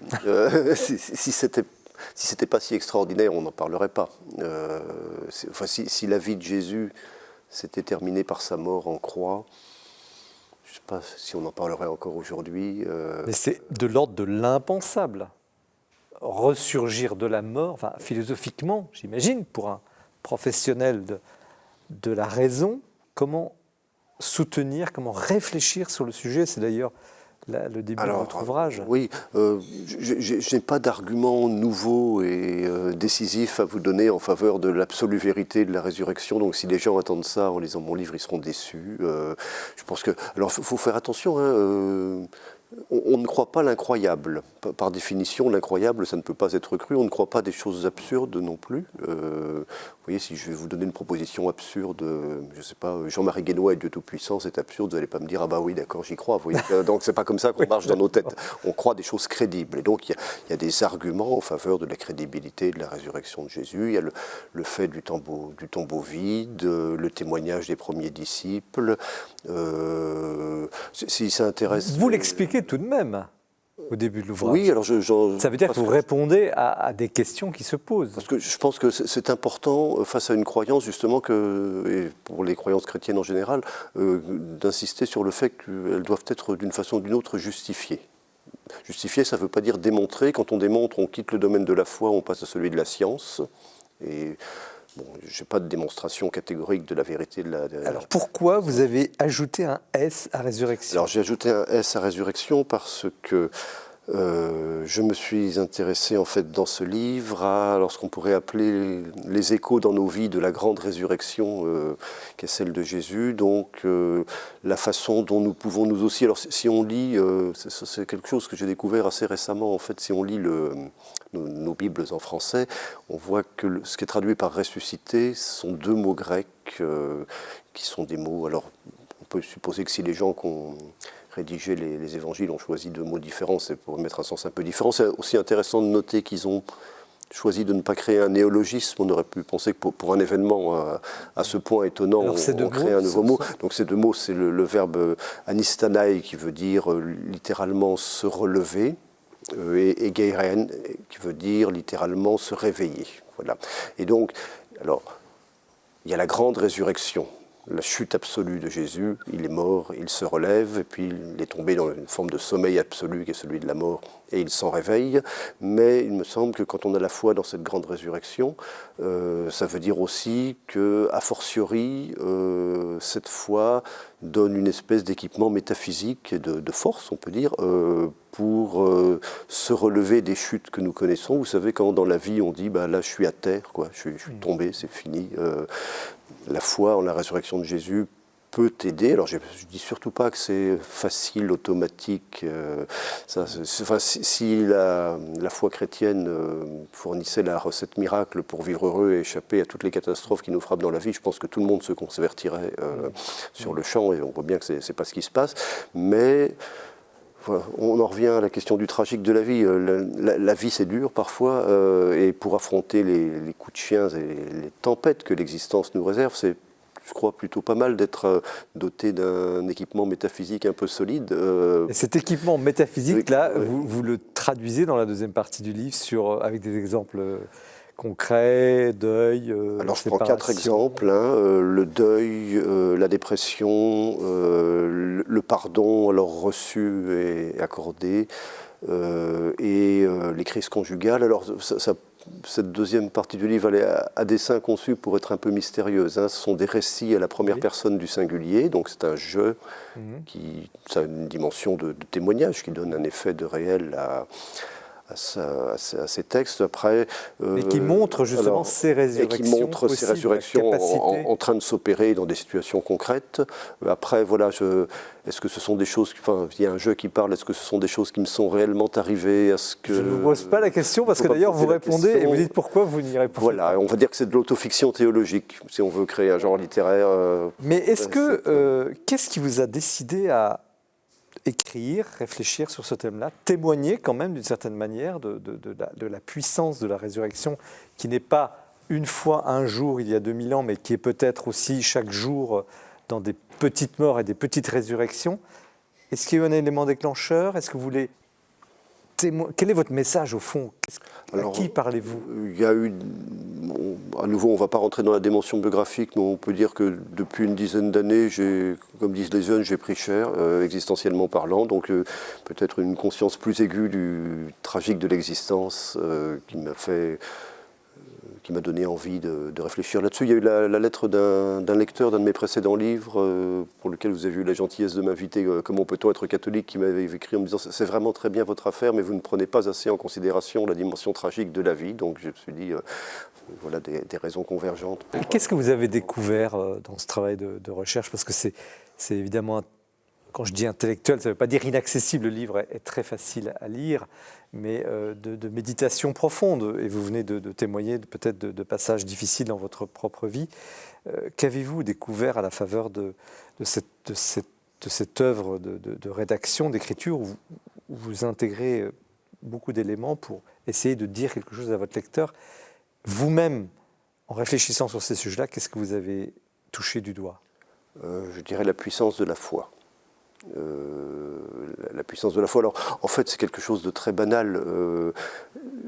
Quand on s'interroge sur une croyance, on demande toujours est-ce que c'est vrai? Alors, c'est une bonne question, mais il y a une deuxième question, c'est qu'est-ce que ça change dans ma vie? Alors, vous voyez, ça marche pour des croyances toutes bêtes. Si je dis je crois qu'il va pleuvoir demain, Première question, est-ce que c'est vrai? Alors, c'est une croyance en attente de vérification. Demain, je saurai si elle est vraie. Et puis, ça peut... Alors, il y a des gens que ça rend de très mauvaise humeur. Puis demain matin, en sortant de chez moi, si je pense qu'il va pleuvoir, je prendrai mon parapluie. Donc, croire qu'il va pleuvoir, ça a des effets dans ma vie. Alors, c'est vraiment une croyance de peu d'importance. Il y a des croyances avec un contenu existentiel beaucoup plus fort. Par exemple, croire que la mort a été vaincue pour nous par Jésus-Christ. Croire qu'il s'est relevé de la catastrophe absolue, et il me semble que si on commence à s'interroger en se demandant si je crois ça, qu'est-ce que ça change dans ma vie, on se rend compte que, alors à nouveau, pas miraculeusement, pas automatiquement, ça change quand même pas mal de choses. Est-ce qu'il n'y a pas quelque chose, et vous l'abordez aussi dans le livre, mais je pense que vous posez aussi cette question, de la méthode Coué, ce qu'on appelle vulgairement la méthode Coué, c'est-à-dire dire, bon, ok, ça va s'arranger, demain ça ira mieux, on en reparlera tout à l'heure avec Fabrice Adjage, mais il n'y a pas un peu de ça quand même dans cette foi en les résurrections? Pourquoi pas? C'est ce que vous appelez la méthode Coué, le pape Benoît XVI appelait ça le performatif, mais c'est à peu près la même chose. Pas le performatif. Non, le performatif, c'est une catégorie qui reprend... Je dis que ça va s'arranger, et ça va s'arranger parce que je le dis. C'est le fait qu'il y a des énoncés qui non seulement apportent de l'information, mais changent nos vies. Voilà. Et donc oui, on peut dire que c'est la méthode Coué, mais... Mais vous dites non quand même dans le bouquin. Vous dites c'est pas la méthode Coué. C'est mieux que la méthode Coué, c'est plus performant que la méthode Coué. Mais je défendrais comme l'idée que la foi en la résurrection est une puissance d'amélioration de la vie. Y compris et surtout dans les moments difficiles qui peuvent la marquer. Et donc, vous me demandez, quand vous me parlez de méthode Coué, vous me demandez si c'est un choix que je fais de croire... Non, si c'est pas un peu une facilité psychologique de se dire, de toute façon, ça va s'arranger puisqu'on ressuscite, puisqu'il y a des petites résurrections. Oui, alors ça, je crois que c'est quelque chose qu'on dit quand on est un peu à l'extérieur des grandes expériences de souffrance. Quand on est dans les grandes expériences de souffrance, on n'est pas dans l'ordre de la facilité psychologique et les moindres choses auxquelles on peut s'accrocher. Oui, je pense aux disciples le vendredi saint à 15h. Ils ont dû se dire, c'est foutu. D'ailleurs, vous le dites très bien dans le chapitre sur la dépression. Ouais, ils ont eu tort. Qui est très, très, très fort, et on voit justement la capacité à se relever de la personne et merci de visiter. Mais est-ce que cette opérationnalité, je ne sais pas comment l'opérance de la résurrection s'applique aussi à des gens qui n'ont pas la foi? Ou autrement dit, comment parler, vous êtes professeur dans une université publique, comment parler de ce genre de sujet à des gens qui sont loin du christianisme ou qui ont été chrétiens? Oui, alors ça c'est effectivement une bonne question. Je ne maîtrise pas les modalités de la grâce divine, et donc je n'ai pas de raison de penser qu'elle n'agit pas à l'extérieur de mon église et en des gens qui n'ont pas la foi, donc par principe ça. Et après non, c'est compliqué. Alors il me semble, je vais peut-être répondre en décalant un petit peu. Moi quand je parle avec des non-chrétiens de ces questions-là, ils me disent toujours « mais tu crois vraiment des trucs bizarres ?» Je leur dis « oui, mais ça m'arrange dans la vie ». Et donc, ma ligne argumentative, c'est de présenter une foi extrêmement intéressée. En fait, j'assume, moi, d'être un chrétien. Enfin, si je suis chrétien, c'est... Et qu'est-ce que va dire Kant, que vous connaissez bien? C'est un philosophe que je n'aime pas du tout. Voilà. C'est un très, très grand philosophe. Il était beaucoup plus intelligent que moi, mais sa vision ça marche aussi en philosophie morale. Hein, l'idée que quand on agit bien, c'est nécessairement désintéressé. Et qu'à la limite, plus c'est désintéressé, et plus c'est enquiquinant, et plus ça a de chance d'être moral, je trouve que c'est une idée. Moi, je ne pourrais pas vivre comme ça. Je suis quelqu'un de très intéressé. Quand j'essaie de faire le bien, c'est, alors non pas au nom d'un intérêt supérieur, mais d'un intérêt égoïste, pardon, mais d'un intérêt supérieur, parce que je me sens heureux de le faire. Si je suis chrétien, c'est pour faire mon salut. Et si quelqu'un venait m'expliquer, alors par exemple que Nietzsche ou Marx ont raison, c'est-à-dire que la foi chrétienne est une puissance de pourrissement de l'existence humaine, moi je change de crèmerie sur le champ. Hein. La foi n'est pas un enquiquinement supplémentaire dans une existence qui n'en manque déjà pas. Si ce n'est pas quelque chose qui vient nous transformer bénéfiquement, alors bien sûr, à visée eschatologique, comme disent les théologiens, pour l'autre vie, mais aussi dès ici et maintenant, c'est-à-dire si en fait ça n'est pas une réponse à cette grande question qui est celle de la philosophie depuis ses origines, qui est la question de la vie bonne. Ouais. Moi, Parce que c'est ça le livre. Oui. Vous dites c'est ici et Bah, maintenant. c'est aussi ici et Oui, maintenant. mais c'est justement cette dimension qu'on a un peu oubliée Alors ça, je pense. et Oui. on pense toujours aux fins dernières, mais appliquer la résurrection à la vie courante, c'est la force de ce livre. Oui, c'est ce que j'ai essayé de faire. Oui. Qu'est-ce que vous dites ou avez-vous expérimenté à ce phénomène qui est décrit par certains mystiques de Dieu qui répond, si je puis dire, aux abonnés absents? C'est-à-dire, la personne prie, la personne implore, et puis il n'y a pas de réponse, entre guillemets, surnaturelle, ou je ne sais pas comment la qualifier. Il y a, la relation ne s'établit pas, où il n'y a pas de retour. Oui, Et pourtant, et puis il va peut-être quand même se produire un heureux événement à la fin. Alors, si vous voulez, moi, je le prends dans l'autre sens. Il se trouve que, pour moi, Dieu a toujours répondu aux abonnés absents, c'est-à-dire il ne m'a jamais parlé. Je n'ai jamais senti sa présence. Ça ne m'empêche pas d'être catholique. Je dis ça peut-être pour décomplexer les gens. Je pense que je suis justement, mais c'est très important. Je ne suis pas le seul à qui ce genre d'expérience est. Donc, il y a des gens qui me disent sentir la présence de Dieu. Je les envie, hein, mais ça ne m'est pas donné. Il y a des gens qui me disent que Jésus leur parle. Alors, je crois que Dieu et Jésus me parlent par la médiation des évangiles, de la tradition, etc. Mais si c'est au sens où nous sommes l'un et l'autre en train de converser, ça ne m'est jamais arrivé. Donc, ces récits de privation de la présence que font les mystiques, en fait, ça me les rend plus proches de moi. Je me dis, ils ont eu de la chance d'expérimenter des choses formidables dont je suis privé, mais ils sont peut-être un peu gourmands. Après tout, ça les ramène en régime ordinaire, celle d'une âme un peu sèche, qui est la mienne. Je dis ça, à nouveau, j'envie beaucoup les gens qui expérimentent la présence de Dieu ou à qui Dieu parle. Je leur demande juste de ne pas considérer que je suis un mauvais chrétien parce que je n'ai pas bénéficié de ces grâces-là. Voilà. Et où est votre source? Où est ma source? La Bible, les évangiles? Oui. Seigneur, à qui irions-nous? Tu as les paroles de la vie éternelle. Vous voyez, je suis prof de philo, j'ai 55 ans, je commence à avoir lu pas mal de choses un peu savantes, etc. J'ai jamais rien lu comme le Sermon sur la montagne ou le chapitre 25 de l'évangile de Matthieu. Donc là, j'entends une voix différente. Merci Denis Moreau pour ce témoignage. On va donner la parole à nos invités, mais j'ai une petite dernière question qui, je pense, intéresse aussi ceux qui nous regardent sur, au fond, vous dites, voilà, on peut arriver, on peut aller mieux peut-être, le sens du mot résurrection au pluriel, et puis demeure quand même la question de la fragilité humaine qui rechute, qui retombe. Oui, alors après, la logique de la résurrection, ou le pari de la résurrection, c'est celui que saint Paul appelle le combien plus. Hein, c'est cette idée que, au terme de processus souvent bien difficiles, on peut atteindre un niveau d'existence supérieur à celui d'où on était parti. On a parlé tout à l'heure... Malgré les rechutes. Malgré les rechutes, on a parlé tout à l'heure de ce mot grec qui voulait dire se relever. Là, finalement, c'est ça, la résurrection, c'est en trois sens, se relever. Hein, c'est la relève, au sens, c'est remplacer... où il y a la relève de la garde, remplacer un état difficile par quelque chose de différent. C'est se relever quand on est tombé, et puis c'est au sens où on relève un plat avec un condiment, donc obtenir quelque chose de meilleur qu'à l'arrivée. Fabrice Adjadj, comment vous recevez, je ne sais pas si c'est le philosophe ou le théologien ou le spirituel que j'interroge, cet ouvrage, cette tentative extrêmement difficile de saisir cette question de la résurrection et des résurrections? Alors bon, je le reçois, fraternellement. J'ai l'impression en lisant ce livre d'entrer dans une amitié intellectuelle, une fraternité intellectuelle.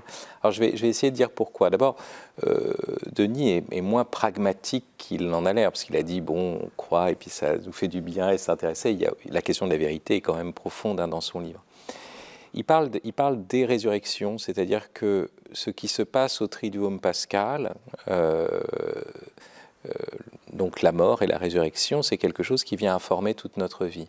Or, d'autres l'ont fait avant lui, à commencer par Hegel, qui est un grand philosophe qui a cru que toute la logique même, ce qu'il appelle la dialectique, c'est mort et résurrection, même des concepts, même des réalités, etc., c'est Hegel. Or, justement, Denis Moreau s'oppose radicalement à cette vision dialectique, où ça devient une logique de la résurrection. Ça, c'est, enfin, au sens, je dirais, réducteur d'un processus automatique. Un mal pour un mieux. Voilà, et voilà. Donc, deuxième chose, il y a aussi rebondir, repartir, hein, et puis on va lâcher prise, et puis tout d'un coup... Très actuel. Alors là, c'est l'aspect développement personnel, etc. Et il ne dit pas du tout ça non plus. Il n'est pas du tout dans cette, à nouveau, dans une sorte de pensée positive. Méthode Coué, il a dit des choses positives à ce sujet-là, mais je n'ai pas l'impression que ce soit ça, parce que justement, il reconnaît la profondeur du drame. Et il y a un moment où il va sortir à la fois de la simple logique conceptuelle et de la simple recette ou technique de développement personnel, c'est que sa deuxième partie sort de la théorie et devient une narration. C'est-à-dire qu'en fait, il y a des histoires. Il y a toujours des histoires de vie. Et le philosophe devient un narrateur. Et c'est ça qui me plaît, bien sûr, parce que j'ai toujours aimé les deux, hein, le récit et le raisonnement. Et là, qu'est-ce qu'il est en train de nous dire ? Au fond, derrière ce dont il parle, la foi et ces résurrections qui adviennent, c'est-à-dire ce n'est pas un processus, ce n'est pas un résultat d'un effort, ça advient, il y a des événements. Je crois que c'est un très beau livre sur le temps, sur la force aussi du temps. C'est-à-dire, il y a des moments où on n'y voit plus rien, où tout est fini, où c'est l'abîme. Et il y a un mystère du temps, qui n'est pas un mystère, je dirais simplement, de la temporalité des montres ou des horloges, qui est un mystère à chaque fois, le temps est toujours temps de grâce, temps de l'inattendu, de l'imprévisible, temps justement de la relève. Que ce soit parce que je laisse la place à d'autres, et il y a des choses qui vont se passer alors que même je pensais que c'était fini, ou alors dans ma propre vie, je me relève. Et c'est ça qui en fait un livre extrêmement savoureux, parce qu'on voit le philosophe qui, dans un premier temps, pose les jalons, on pourrait dire, de concepts, qui répond à un certain nombre d'objections, mais qui après reconnaît qu'on est au-delà du raisonnement, au-delà de la technique de bien-être. Nos vies sont des histoires. Yves Chiron, l'historien, justement. J'ai lu avec beaucoup d'intérêt le livre également. Le S, évidemment, intrigue, résurrection. Bon, on comprend assez vite de quoi il s'agit. Mais j'ai beaucoup aimé beaucoup de choses, notamment la relecture des Noces de Cana, ou alors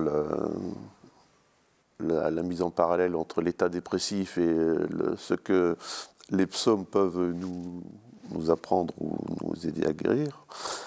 Mais j'avais deux questions.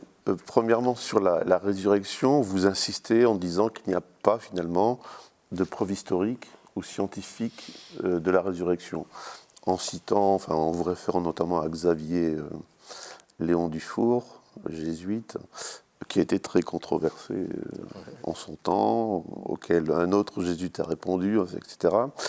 Mais sur un plan très factuel, est-ce qu'un objet comme le Saint-Suaire, qui a fait l'objet d'une vénération très ancienne dans l'Église, l'objet aussi d'études scientifiques visant à prouver son authenticité ou son adéquation avec le suaire du Christ, est-ce que là, il n'y a pas, pour le XXe siècle, parce que les analyses qui ont été faites, les résultats qui ont été donnés, n'auraient pas pu être faits au XIXe ou au XVIIIe siècle. Mais sans la photo, sans l'invention de la photo.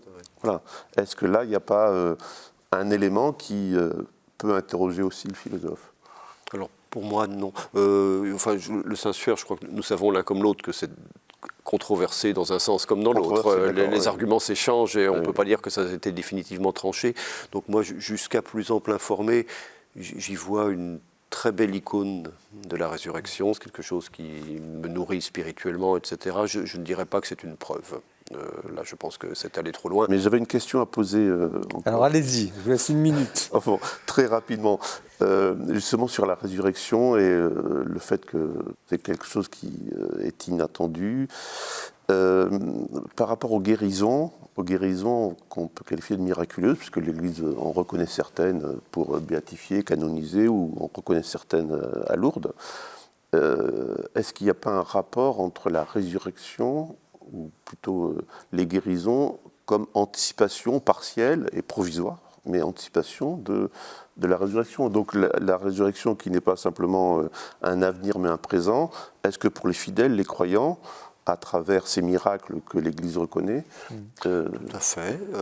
Oui, pas de problème à voir dans les guérisons miraculeuses des signes de la résurrection. Après, je vais encore dire que je n'ai jamais bénéficié de miracles dans ma vie. J'aime beaucoup le thème qui était un thème cher aux auteurs jansénistes, pour qui j'ai une petite tendresse, des miracles cachés. Donc les miracles cachés, c'est ces choses miraculeuses que Dieu fait, mais dont on ne se rend pas compte. Par exemple, peut-être cette nuit, j'aurais dû mourir d'un AVC.